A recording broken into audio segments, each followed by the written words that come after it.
Morning students, आज हम start करने वाले हैं क्लास 11th केमिस्ट्री का अपना न्यू टॉपिक कक्षकों में इलेक्ट्रॉनों का भरना। ठीक है, यदि हम बात करें कक्षक, कक्षक क्या होता है, हमने देखा था कि जो कक्षा होते हैं उनके अंदर कुछ कक्षक होते हैं जहां इलेक्ट्रॉनों के पाए जाने की संभावना बहुत ही ज्यादा होती है, जैसे एस कक्षक, पी कक्षक, डी कक्षक एंड एफ कक्षक। ये 4 प्रकार के कक्षक हमने पढ़े थे। ठीक है, क्वांटम संख्या में भी थोड़ा हमने पढ़ा था एस पी डी एफ के बारे में, क्या क्या होता है। तो एसपीडीएफ कक्षक से संबंधित जो हमारा ये है कि कक्षकों में अब जो एसपीडीएफ थे उन कक्षकों में इलेक्ट्रॉनों को हम कैसे भरेंगे, कितना भरेंगे, किस प्रकार से भरेंगे, वो कहलाता है कक्षकों में इलेक्ट्रॉनों को भरना। इसके लिए हम कुछ नियमों का पालन करते हैं।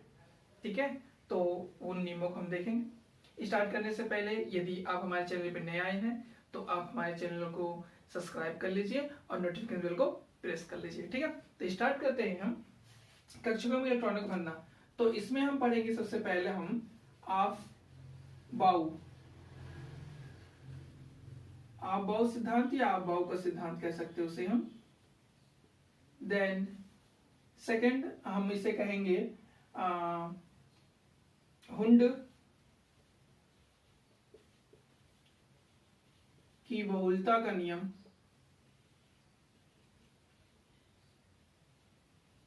जो इलेक्ट्रॉनिक विन्यास होता है हम इसी की सहायता से सीखेंगे, इन्हीं नियमों की सहायता से। ठीक है, तीसरा पाउली का नियम। ठीक है, तो 3 नियम को फॉलो करके हम इलेक्ट्रॉनिक विन्यास बनाना सीखेंगे कि कक्षकों में इलेक्ट्रॉन किस प्रकार से भरा जाता है। तो सबसे पहले हम स्टार्ट करते हैं कि अबाउ के सिद्धांत से कि आखिर ये अबाउ का सिद्धांत क्या था, अबाउ ने किस प्रकार कक्षकों में इलेक्ट्रॉन भरने के लिए इस नियम को बताया था। ठीक है, तो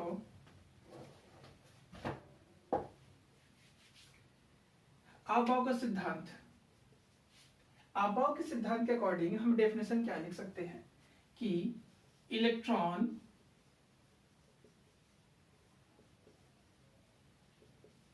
किसी कक्षा के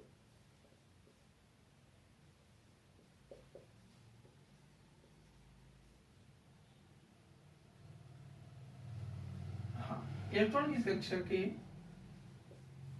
उस कक्षक में पहले प्रवेश करता है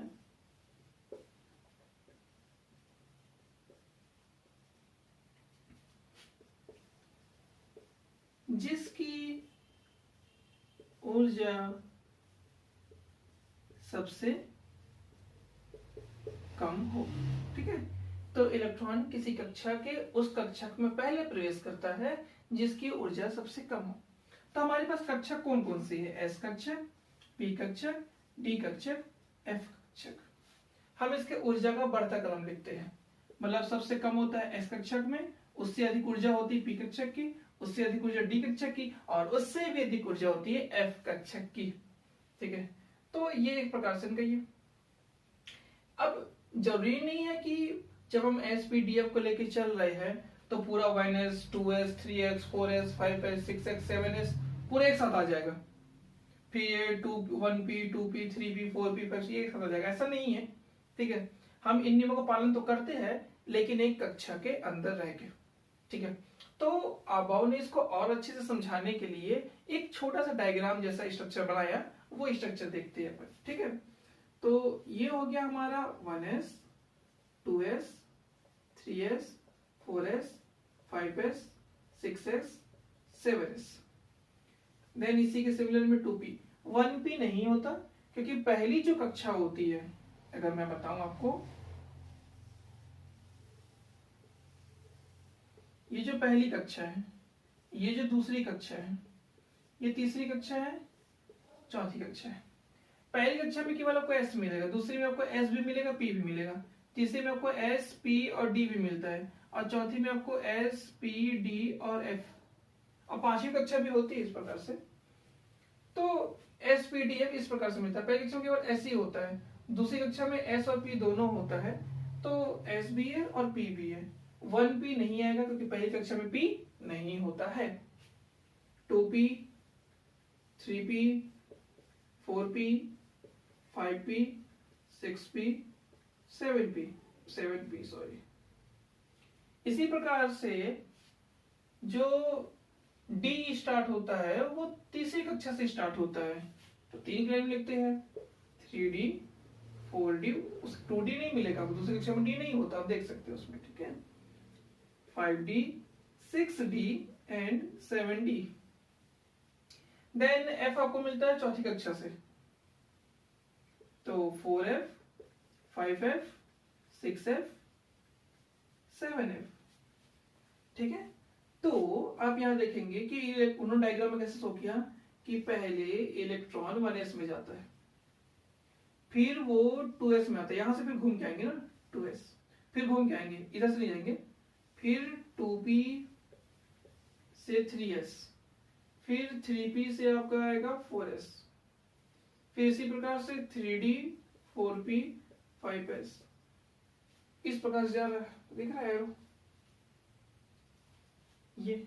मतलब उनके अकॉर्डिंग ऊर्जा इलेक्ट्रॉन जो होंगे सबसे पहले 1s में आएंगे, फिर 2s में, फिर 2p, फिर 3s, फिर 3p, फिर 4s, ठीक है, फिर 3d, फिर 4p, फिर 5s, इस प्रकार से इलेक्ट्रॉन प्रवेश करते हैं।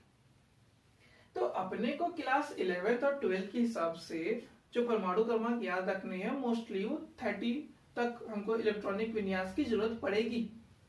तो हम केवल इसमें कितना याद कर ले, हम केवल 3D तक कर लेते हैं, 1s, मतलब 1s की जो सबसे कम है, then 2s, then 2p, then 3s, then 3p, then देखिए पहले क्या गया 4s आ गया, देन 3d, यहां तक याद कर लेंगे और डेटा करके मैं लास्ट कर लिख देता हूं 4f, ओके, ठीक है।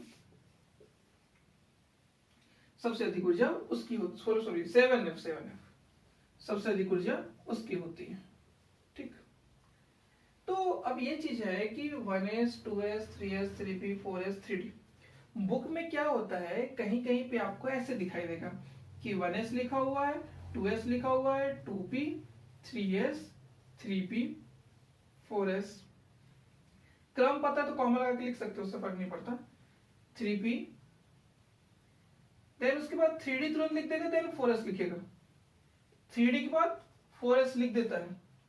लिखने में दिक्कत तो नहीं है कुछ भी, लेकिन प्रॉब्लम क्या है कि इलेक्ट्रॉन जब भी भरेगा वो 4s में पहले आएगा, और अगर बच गया तो वो 3D में जाएगा, ठीक है, याद रखना। इलेक्ट्रॉन पहले 4s में आएगा, यदि वो बच गया तो किस में जाएगा, 3D में जाएगा, ठीक है, एक्स्ट्रा इलेक्ट्रॉन बचे तो। बाकी लिखने में से जमा देते हैं फिर अपन उसको, लेकिन ये चीज ध्यान रखिएगा। अब ऐसा क्यों है कि हम यहाँ क्या बोलते हैं 1s 2s 2p 3s 3p line से लिख रहे थे, तो 3d भी लाइन से लिख देते, 4s के लिए लिख सकते। तो यहाँ पे हम आप भाव में एक नियम को और इंक्लूड करेंगे, वो होता है n प्लस l का नियम, ठीक है। तो आबाव के सिद्धांत के अकॉर्डिंग ये उसका डेफिनेशन, ये डायग्राम और ये, ठीक है, कक्षकों की ऊर्जा का क्रम, इतना नोट कर लीजिए आप इसमें।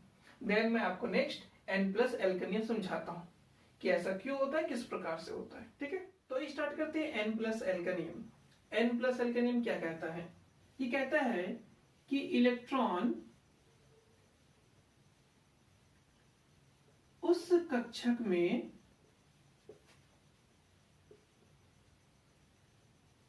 पहले प्रवेश करेगा, इलेक्ट्रॉन उस कक्षक में पहले प्रवेश करेगा जिसके n प्लस l का मान सबसे कम होगा। यह भी आधा नियम है, पहले मैं आधा समझा देता हूं, तो इसमें उदाहरण हम नोट करेंगे।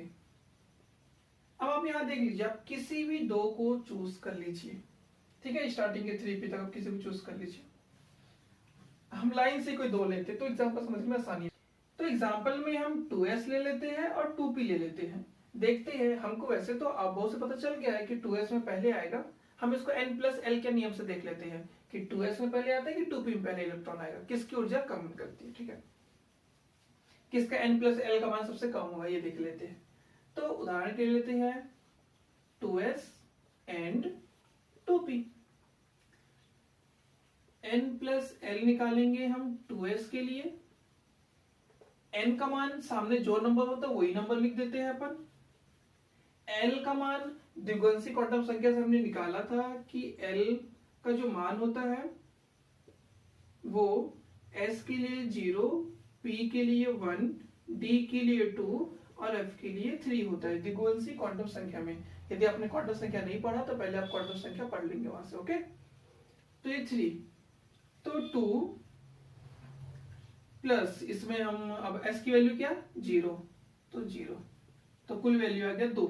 ठीक है, अब हम निकालते हैं n+l किसके लिए, ये निकालेंगे हम 2p के लिए, तो 2 का 2 ही आएगा, p के लिए होता है 1 इक्वल टू। ठीक है, तो अब इन दोनों के लिए जब हमने n+l निकाला तो हम ये देखते हैं कि इसके n+l का मान कम आया, तो इलेक्ट्रॉन उस कक्षा के पहले प्रवेश करेगा जिसके n+n का मान सबसे कम हो। तो मतलब हाँ, 2s और 2p में इलेक्ट्रॉन पहले 2s में ही जाता है, देन उसके बाद 2p में जाता है। ठीक है, ये चीज जो अबाउ ने कहा था n+l के नियम से भी ये चीज सिद्ध होता है, लेकिन n+l के नियम में भी एक चीज और है, वो चीज को भी हम देखते हैं थोड़ा। ठीक है, तो इसको चाहो तो अलग से नोट कर सकते हो ये, और यहां पे हम एक लाइन लिखेंगे, अर्थात इलेक्ट्रॉन 2s में पहले प्रवेश करता है या पहले प्रवेश करेगा, बाद में वो 2p में जाएगा।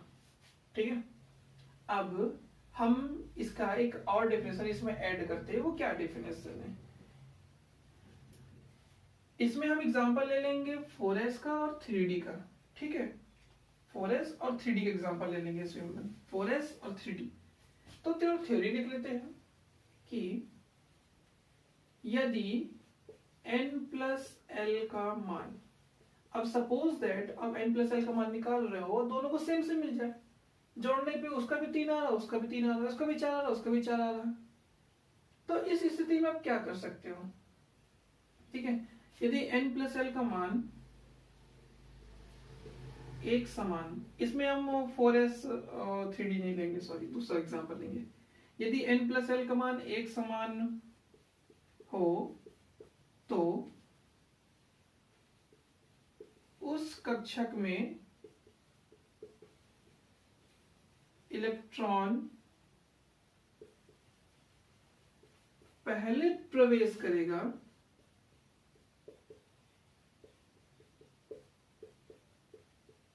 जिसके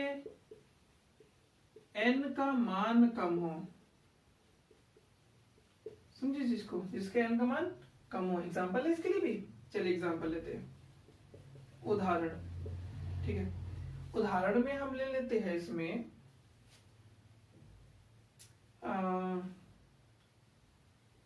4p ले लेते हैं। ठीक है, एंड 3d ले लेते हैं। ओके, 4s ले लें, वो दो सेम हो जाएगा, 4s 4 2 5, तो भी सेम आना चाहिए। हाँ ठीक, चलिए ये दो एग्जांपल ले लेते हैं कि इलेक्ट्रॉन 4p में पहले जाएगा कि इलेक्ट्रॉन 3d में पहले जाएगा, ये आपको पता करना है। तो हम इसके लिए भी n+l निकाल के देखते हैं। n+l 4p के लिए निकालेंगे तो आएगा 4, n का मान तो 4, l p के लिए क्या था हमने अभी टेबल में देखा 1 होता है, कुल मिला के आ गया 5। चलिए ठीक है, अब यही n+l को हम निकाल के देखेंगे 3d के लिए, तो n के लिए तो 3 आ गए, d के लिए हमने मान देखा था क्या होता है 0 1 2 2 होता है। अब ये वाला नियम तो फॉलो नहीं किया उसमें, ये पूरा n+l का नियम पूरा है ये, ठीक है, लेकिन ये फर्स्ट स्टेटमेंट तो फॉलो नहीं किया कि n+l का मान सबसे कम हो, दोनों मान तो बराबर आ गए। जब n+l का मान एक समान हो मतलब बराबर हो, तो उस कक्षक में इलेक्ट्रॉन पहले प्रवेश करेगा जिसके n का मान कम हो। तो n का मान देखिए ये 4 है, ये 3 है, n का मान इसमें कम है तो 3d में पहले इलेक्ट्रॉन जाएगा, उसके बाद 4p में जाएगा। ठीक है, अर्थात इलेक्ट्रॉन 3d में पहले प्रवेश करेगा क्योंकि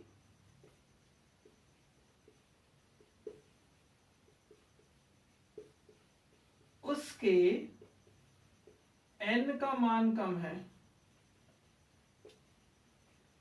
आप हर बार ये नहीं देखोगे कि n का मान कम है कि नहीं है, अब पहला नियम यही लगाओगे कि n प्लस l का मान क्या आ रहा है, कम की ज्यादा। बाई चांस यदि वो इक्वल आ जाता है तब आप देखोगे कि n का मान किसमें कम है। ठीक है, इसलिए आप पहले से इसे लेके नहीं चलोगे कि आपको n का मान कम दिखा तो आप उसी में लगा दो। ठीक है, इसे ध्यान रखना, पहले आप ये नियम फॉलो करोगे देन ये।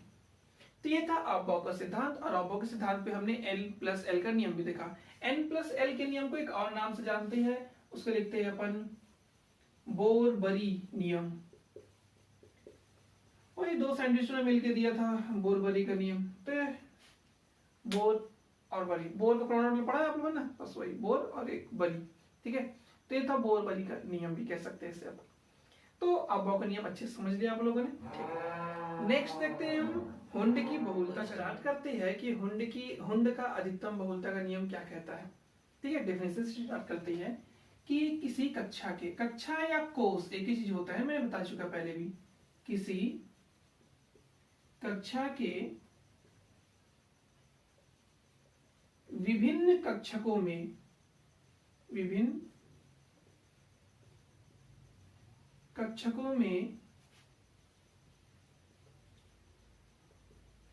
इलेक्ट्रॉनों का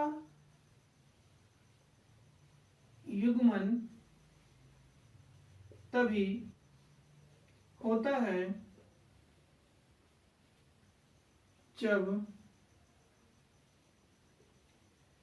जब सभी कक्षकों में एक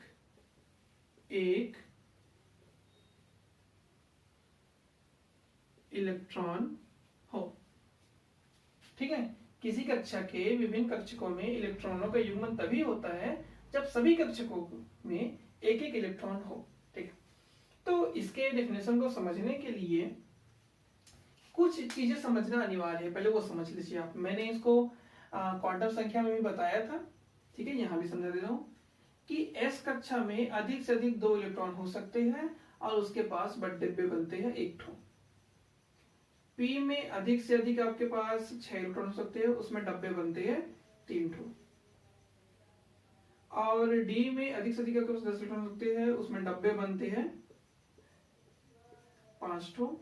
और एफ में इसी प्रकार अधिक से अधिक 14 इलेक्ट्रॉन हो सकते हैं, जिसमें डब्बे बनते हैं 7 ठो। इस प्रकार से, और हर डब्बे में अधिक से अधिक 2 इलेक्ट्रॉन हो सकते हैं।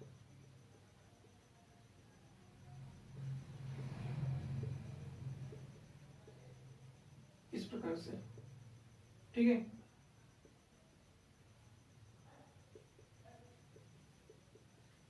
तो ये समझने वाली चीजें थी। ठीक है, अब हुंड की बहुलता का नियम क्या कहता है कि यदि किसी कक्षक में, सपोज दैट, ठीक है, हम लिखते हैं एक इलेक्ट्रॉनिक विन्यास से मैं डायरेक्ट लिख देता हूँ, फिर जब मैं इलेक्ट्रॉनिक विन्यास समझाऊंगा तब कैसे कैसे लिखते हैं वो समझा दूंगा। ठीक है, तो लिखते हैं अपन नाइट्रोजन के लिए, नाइट्रोजन नहीं, ऑक्सीजन, अच्छा 2 ले लेते हैं एग्जाम्पल, चलिए ठीक है, नाइट्रोजन भी ले लेते हैं, ऑक्सीजन भी ले लेते हैं, तो समझने में ज्यादा आसानी पड़ेगी आप लोग को। तो पहले लेते हैं अपन नाइट्रोजन। नाइट्रोजन में पहले 1s होता है, फिर 2s होता है, तो s के लिए एक ही डब्बा बनते हैं, s के लिए एक, s के लिए एक, देन 2p होता है, उसमें 3 डब्बे बनते हैं। ऐसा ही सेम टू सेम हम करते हैं ऑक्सीजन के लिए, तो 1s इसमें भी, 2s इसमें भी, और 2p ये। मैंने आप लोगों को इससे पहले फर्स्ट चैप्टर में 1 से 30 तक परमाणु क्रमांक याद करने को कहा था कि उतना जरूरी है। तो नाइट्रोजन परमाणु क्रमांक 7 होता है, मतलब उसमें 7 इलेक्ट्रॉन है, ऑक्सीजन परमाणु क्रमांक 8 होता है, मतलब उसमें 8 इलेक्ट्रॉन है। ये पहला डब्बा है। जब ये डब्बा पूरी तरीके से भर जाएगा तब आगे जाएंगे, जब ये भर जाएगा पूरी तरीके से तब आगे जाएंगे अपन। तो एस में आप पहले इलेक्ट्रॉन जैसे ही भरे, आप देखते हो इसके पास और भी डब्बा तो है ही नहीं, तो आप पूरा भर दोगे, खत्म।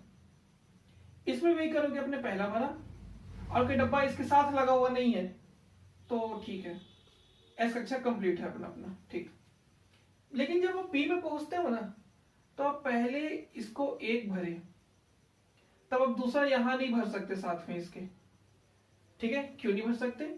क्योंकि किसी कक्षा के विभिन्न कक्षकों में इलेक्ट्रॉनों का युग्मन, युग्मन मतलब जोड़ा, ठीक है, इस प्रकार से तभी संभव है, युग्मन तभी होता है जब सभी कक्षकों में एक एक इलेक्ट्रॉन हो। तो इसमें तो एक ही डब्बा था, तो इसमें भी एक ही डब्बा, कोई फर्क नहीं, इसमें 3 डब्बे हैं। तो जब तक सब में एक एक इलेक्ट्रॉन नहीं होगा तब तक आप जोड़ा नहीं बना सकते, युग्मन नहीं कर सकते।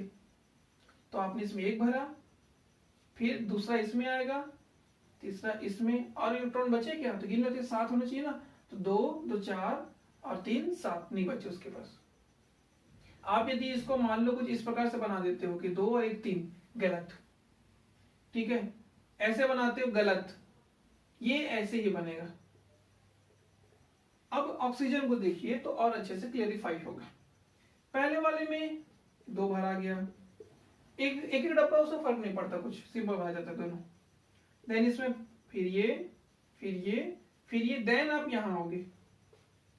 अगर आपके पास इलेक्ट्रॉन बचा तो हाँ, क्योंकि इसमें 8 थे, तो 2 2 4 और 4 8, तो 8वां इलेक्ट्रॉन यहां पे आया, वो यहां नहीं आ सकता, यहां नहीं आ सकता 8वां। और आप इसको ऐसे भी नहीं भर सकते कि ऐसे भर दो, ये भी गलत है, ठीक है। तो जो पहला हमने नियम देखा उसके अकॉर्डिंग सब में पहले क्या, एक एक भरा जाएगा। जब सब में एक एक भरा जाएगा तब उसका युग्मन होना स्टार्ट होगा। मतलब किसी कक्षा के विभिन्न कक्षकों में इलेक्ट्रॉनों का युग्मन तभी होता है जब सभी कक्षकों में एक एक इलेक्ट्रॉन हो, ठीक है। या इसको आप ऐसे सभी उप कक्षकों में ऐसे भी लिख सकते हैं, ठीक है।